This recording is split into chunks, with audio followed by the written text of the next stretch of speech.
Hello दोस्तों, एक बार फिर से मैं आ चुका हूँ आपका मॉडल पेपर का पार्ट नंबर 2 लेकर, जिसको कि ऑब्जेक्टिव क्वेश्चन का था। ये जो सवाल था कि मैं मॉडल पेपर का ऑब्जेक्टिव तो बताने वाला था ही, लेकिन किसी बच्चे ने पूछ दिया तो इसलिए मैं बता रहा हूँ। ठीक है, तो मैं बिना देरी किए चालू करता हूँ। अब सवाल में देखते हैं। क्वेश्चन नंबर 6 दिया है, एक समबाहु त्रिभुज एबीसी की समबाहु त्रिभुज है। एबीसी की भुजा 2a है, उसके प्रत्येक शीर्ष लंब की लंबाई होगी। देखो, समबाहु त्रिभुज में क्या होता है, तीनों तीनों भुजाएं क्या होती हैं, बराबर होती हैं।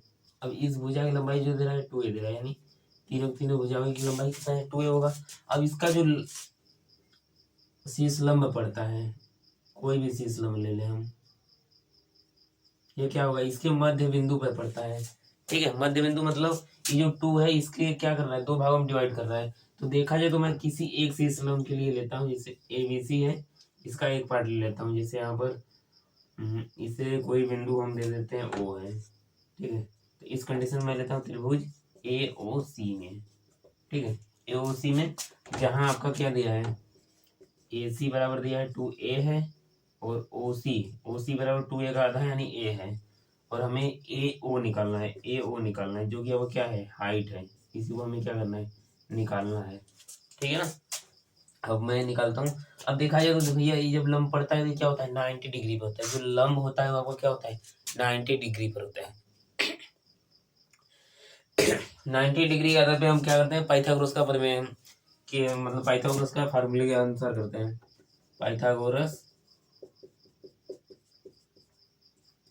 प्रमेय से इसमें क्या होता है, कर्ण का स्क्वायर बराबर लंब का स्क्वायर प्लस में आधार का स्क्वायर। इस कंडीशन में आपका जो कर्ण है 2a है, तो कर्ण मतलब 2a का स्क्वायर बराबर लंब लंब आपका यहाँ अंदर वाला यानी कि h है, h का स्क्वायर प्लस में आधार, आधार आपका a रहेगा।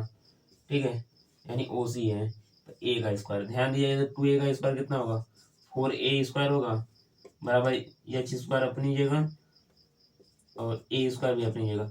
एच स्क्वायर हमें निकाल, एच का मान निकालना है। ठीक है, एच स्क्वायर अपनी जगह और 4a स्क्वायर भी अपनी जगह। ए स्क्वायर इस पर रहेगा तो क्या होगा, माइनस होगा। अब देखा जाए तो यहाँ पर 3 बच रहा है, तो एच स्क्वायर बराबर क्या हो जाएगा, 3a स्क्वायर। अब चूंकि एच का मान निकालना है ना कि एच स्क्वायर का, तो एच बराबर क्या हो जाएगा, इस साइड जाएगा तो ये रूट में करेगा, तो रूट में 3 हो जाएगा। ए स्क्वायर तो ए क्या हो जाएगा, बाहर निकल जाएगा। ठीक है, इस प्रकार आपको क्या आ जाएगा, हाइट आ जाएगा। ठीक है, शेष लंबा आ जाएगा, प्रत्येक का मतलब सभी का एक जैसा ही आएगा। तो यहाँ पर देख लेते हैं, कहीं है रूट में 3a है। देखो इसी को आगे पीछे लिख दिया है, यहाँ पर आगे पीछे कर सकते हो क्योंकि मल्टीप्लाई में है ना, मल्टीप्लाई में आगे पीछे कर सकते हो। ए रूट में 3 भी कर सकते हो आप। तो यहाँ पर आपका ऑप्शन नंबर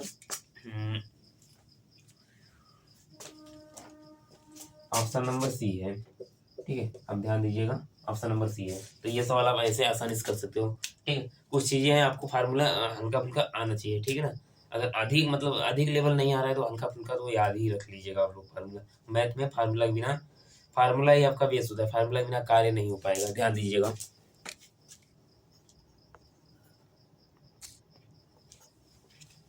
हाँ, तो इसे हम मिटाते हैं, अब आगे बढ़ते हैं।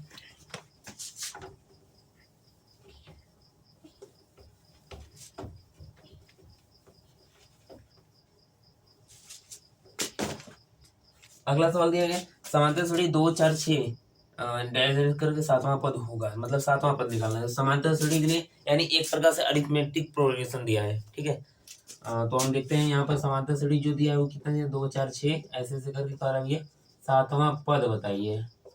ठीक है, तो समांतर श्रेणी का फार्मूला भी मालूम होना चाहिए, और क्या क्या दिया है, जो स्टार्टिंग होता है इसे ए कहते हैं, यानी प्रथम पद कितना दिया है, 2 दिया है। अब हमें निकालना क्या होता है, डी।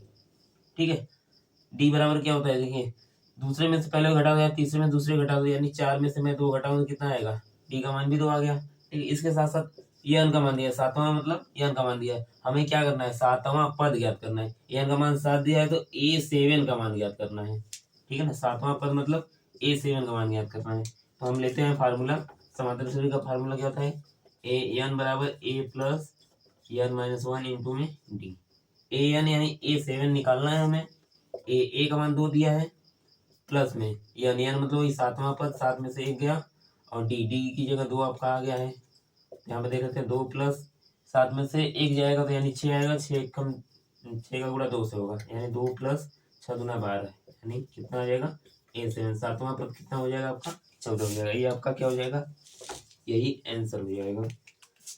देखते हैं ऑप्शन नंबर क्या है, क्वेश्चन नंबर 7 का ऑप्शन नंबर 14 है। ठीक है, तो इस प्रकार से आराम से कर सकते हैं। फार्मूला बस याद रहना चाहिए। ठीक है, ये समांतर श्रेणी का क्या है, फार्मूला है। ठीक है, इसमें लगभग 3 फार्मूले थे। ठीक है, फार्मूला याद रखना बहुत आवश्यक है मैथ के एग्जाम के लिए।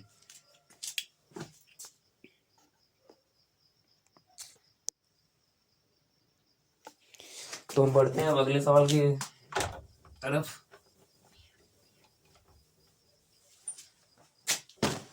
अगला सवाल दिया त्रिकोण, ट्रायंगल। ठीक है, TRIANGLE शब्द में व्यंजन की प्रायिकता होगी। देखो प्रायिकता पूछा है, तो प्रायिकता में क्या होता है, पहले जो पूछ रहा है ध्यान दीजिएगा। ट्रायंगल जो है इंग्लिश शब्द में व्यंजन की प्रायिकता पूछ रहा है, तो प्रायिकता होता क्या है, P प्लस, एक मिनट, सीधे मैं प्रायिकता लिखता हूँ। प्रायिकता में होता क्या है, नीचे जो होता है वो क्या होता है, सभी घटनाएं, और यहाँ पर स्पेशल यानी विशेष घटना, कोई विशेष घटना है वो है। ठीक है ना। अब देखिए सभी घटनाएं मतलब यहाँ पर देखना है आपको कितने नंबर है, टोटल नंबर जो है उसमें से आपको व्यंजन अलग करके ऊपर लिख देना है। विशेष घटना मतलब जो व्यंजन है उसे ऊपर लिखना है, और सभी घटनाएं मतलब जितने भी नंबर है वो नीचे लिखना है। तो हम गिन लेते हैं 1 2 3 4 5 6 7 8। नीचे की साइड कितना आ जाएगा, 8 आ जाएगा। ऊपर विशेष घटना मतलब व्यंजन, व्यंजन इसमें देखा है टी है, आर है और आई नहीं है, ए है। 1 2 3, एक मिनट, टी है, आर है, आई ए तो नहीं है, ई भी नहीं है, तो टी हो जाएगा आपका, आर हो जाएगा, एन हो जाएगा, जी हो जाएगा और इसके साथ साथ एल हो जाएगा। यानी टोटल कितने हैं, 5 हैं। तो यही आपका प्रायिकता होगा। प्रायिकता ज्यादा कठिन नहीं है, बस समझने की देरी है। समझ गए तो कुछ नहीं है, नहीं समझे तो बहुत कुछ है। ठीक है ना, ये आपका आसानी से प्रायिकता कर सकते हैं। ठीक है, तो ये आपका ऑप्शन नंबर डी होगा इसका, ऑप्शन नंबर डी।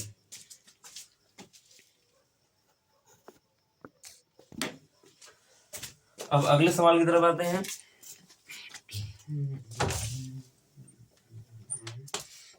देखिए अगला सवाल कह रहे हैं, क्वेश्चन नंबर 9 दिया गया, यदि शंकु ऊर्ध्वाधर ऊंचाई और आधार का व्यास क्रमशः, देखिए ऊर्ध्वाधर ऊंचाई यानी शंकु पहले एक बना लेते हैं हम। क्या शंकु ऐसा ही होता है, ऊर्ध्वाधर ऊंचाई मतलब ई वाला हिस्सा ले रहा है, ई वाला ऊर्ध्वाधर ऊंचाई और आधार का व्यास क्रमशः 15 सेमी और 16 सेमी, वह 16 सेमी है, तो शंकु का वक्र पृष्ठ होगा। वक्र पृष्ठ मतलब वही क्षेत्रफल की बात कर रहा है। ठीक है, वक्र पृष्ठ की क्षेत्रफल, इसका जो वक्र के आकार का है वही क्षेत्रफल हमें चाहिए, नीचे वाला नहीं चाहिए। ठीक है ना, नीचे आपका क्या होता है, वृत्त के आकार का, तो वृत्त का हमें नहीं चाहिए, हमें क्या चाहिए, वक्र वाला चाहिए जो घुमा हुआ है, बस ध्यान दीजिएगा। तो हम देखते हैं कि हमें जो दिया है पहले उसे निकाल लेते हैं। ऊंचाई दिया है 15 सेमी, ऊंचाई दिया है 15 सेमी, और जो व्यास है, व्यास मतलब ये टोटल एरिया दिया है, टोटल कितना दिया है, 16 सेमी दिया है। तो यहाँ पर अपना लिख लीजिएगा हाइट ऑफ कितना दिया है, 15 सेमी, और व्यास, व्यास मतलब 16 सेमी दिया है। लेकिन हमें निकालना है, क्षेत्रफल निकालना है, तो वक्र पृष्ठ क्षेत्रफल बराबर क्या होता है, बराबर फार्मूला याद होना चाहिए, बार बार मैं कह रहा हूँ, पाई आर एल। पाई का मान मालूम है 22/7 आर, आर अभी नहीं है तो आर भी हमें निकालना पड़ेगा। हमें मालूम है कि डी का आधा होता है, यानी डी का आधा करेंगे तो हमें मिल जाएगा आर का मान। इसके साथ साथ एल, एल क्या है, आखिर आखिर एल क्या है, एल आपका ये क्या है, तिर्यक ऊंचाई है। ठीक है, तो तिर्यक ऊंचाई भी निकालना पड़ेगा, तो एल बराबर भी फार्मूला होता है। फिलहाल में मैं जिसका जिसका जरूरत है, ये अच्छा हमें मिला है आर निकालना, तो आर बराबर क्या होता है, डी बराबर 2r होता है। तो आर निकालने के लिए डी/2 करेंगे, तो डी कितना है, 16, 16 अपन में 2 कटेगा तो कितना आएगा, 8। तो आर का मान आ गया 8 सेमी। ठीक है, एक वैल्यू निकल गया। इसके साथ साथ एल का वैल्यू निकलना है। एल बराबर क्या होता है, रूट में होता है, क्या होता है, हाइट ऑफ, देखिए सिंपली ये पाइथागोरस प्रमेय के अनुसार होता है, हाइट ऑफ इमेज मतलब ये हाइट का स्क्वायर प्लस में आधार का स्क्वायर, मतलब लंब और आधार का स्क्वायर का योग होता है। और ये रूट में क्या होता है भैया, कर्ण का स्क्वायर यानी एल का स्क्वायर, उस साइड जाएगा तो रूट में हो जाएगा। बस मैं मान रखकर खटाखट करने की कोशिश करता हूँ। एच का स्क्वायर, एच कितना है 15, 15 का स्क्वायर प्लस में आर, आर अभी हम निकालें 8, 8 का स्क्वायर। 15 का स्क्वायर जो होता है 225 होता है, 8 का स्क्वायर 64 होता है। जब हम इसे जोड़ेंगे तो ये 289 आता है क्या, 289 आता है। रूट में 289 किसका मान है, रूट में 289 आप देखेंगे तो 17 का मान है। तो एल बराबर जो आ जाएगा कितना आ जाएगा 17 सेमी आएगा, 17 सेमी। देखिए कुछ चीजें हम अपने ध्यान में रखते हुए करेंगे। इसमें जो ऑप्शन है, ऑप्शन में देखिए पाई का मान नहीं रखा है, बस पाई का मान सीधे वैसे ही दे दिया है, ठीक है। तो पाई का मान हमें नहीं रखना है।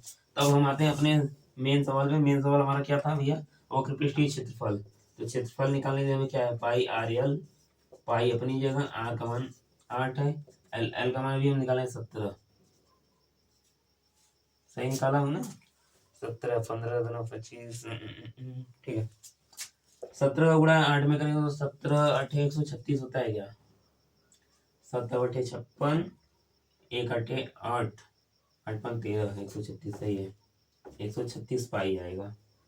चूंकि क्षेत्रफल है, क्षेत्रफल का जो भी मात्रक रहेगा, मतलब मीटर है तो बस उसका स्क्वायर करना है, मीटर है तो metre square, centimetre centimetre square, जो भी है उसी का बस स्क्वायर हो जाएगा। तो ये आपका हो जाएगा आंसर फाइनल इसका, क्वेश्चन नंबर 9 का, ठीक है। तो 136 पाई सेमी स्क्वायर कहाँ पर है, आखिरी में, तो ये ऑप्शन नंबर आपका डी हो जाएगा, ठीक है। मैं बार बार कर रहा हूँ, फार्मूला आपका बहुत जरूरी है, फार्मूला नहीं याद रहेगा तो कुछ नहीं हो पाएगा, बिना फार्मूला का आपका मैथ पूरा बेकार हो जाएगा, ध्यान दीजिएगा।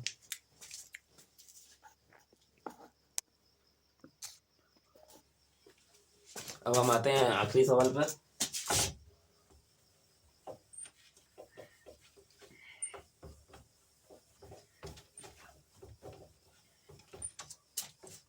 आखिरी में दिया वृत्त का क्षेत्रफल 64 पाई सेमी स्क्वायर हो तो उसका परिमाप होगा। ध्यान दीजिएगा, यहाँ पर वृत्त दिया है, गोला कहता तो गोला क्या होता है, बॉल की जैसा होता है। वृत्त कैसा होता है, वृत्त आपका एक प्रकार से कहते तो जैसे पतली सीट होती है, गोलाकार पतली सीट होती है।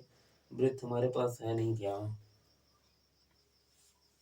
ठीक है आगे बढ़ते हैं। देखिए वृत्त का क्षेत्रफल दिया, तो वृत्त का क्षेत्रफल क्या होता है, सीधे यहाँ पर लिख लेते हैं हम, वृत्त का क्षेत्रफल। वृत्त का क्षेत्रफल दिया है हमें 64 सेमी स्क्वायर दिया है, एक मिनट, हाँ 64 पाई दिया है सेमी स्क्वायर। इसके साथ साथ उसका परिमाप निकाल। परिमाप क्या होता है, देखिए परिमाप क्या होता है कि टोटल जैसे जो भी एरिया दिया है, जैसे आयत है तो आयत का जो बाउंड्री है वो कितने मीटर सेंटीमीटर, वो इसी को परिमाप कहते हैं। तो यहाँ पर वृत्त की कंडीशन में परिधि जिसे बोलते हैं वही आपका परिमाप है, ध्यान दीजिएगा। तो हमें निकालना क्या है, परिमाप, जिसे आप लोग क्या कहते हो, परिधि कहते हो, परिमाप निकालना है, ठीक है ना। अब क्षेत्रफल के हिसाब से मैं फार्मूला लिखता हूँ। वृत्त का जो क्षेत्रफल होता है वो क्या होता है, पाई आर स्क्वायर होता है, जिसके बराबर आपका दिया है 64 पाई दिया है, किसके बराबर, पाई आर स्क्वायर, पाई से पाई कैंसिल, आर स्क्वायर बराबर आ जाएगा 64, तो आर बराबर होगा 64 किसका स्क्वायर है 8 का, आर बराबर कितना आ गया 8 सेमी आ गया। अब परिमाप निकालना है। परिमाप क्या होता है, यानी परिधि, ठीक है। वृत्त की परिधि या परिमाप दोनों एक ही है। तो परिमाप आपका हो जाएगा, परिमाप के लिए आपका होता है 2 पाई आर। ध्यान दीजिएगा आंसर में पाई साथ में, यानी पाई का मान नहीं रखना, सीधी बात। 2 पाई अपनी जगह, आर का मान 8 है, ठीक है, 8 दूना 16, 16 पाई होगा, 16 पाई। ध्यान दीजिएगा ये परिमाप है तो ये क्या होगा, जैसा मात्रक रहेगा सेम वही रहेगा, centimetre centimetre metre metre, square square कुछ नहीं था, ठीक है ना। तो 16 पाई सेमी हो जाएगा, 16 पाई सेमी आपका ऑप्शन नंबर सी है।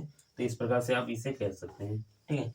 जय हिंद जय राम, तब तक मिलते हैं, मैं अगले पार्ट में मिलता हूँ, पार्ट नंबर 3 में। ये पार्ट नंबर 2 कंप्लीट हो गया है।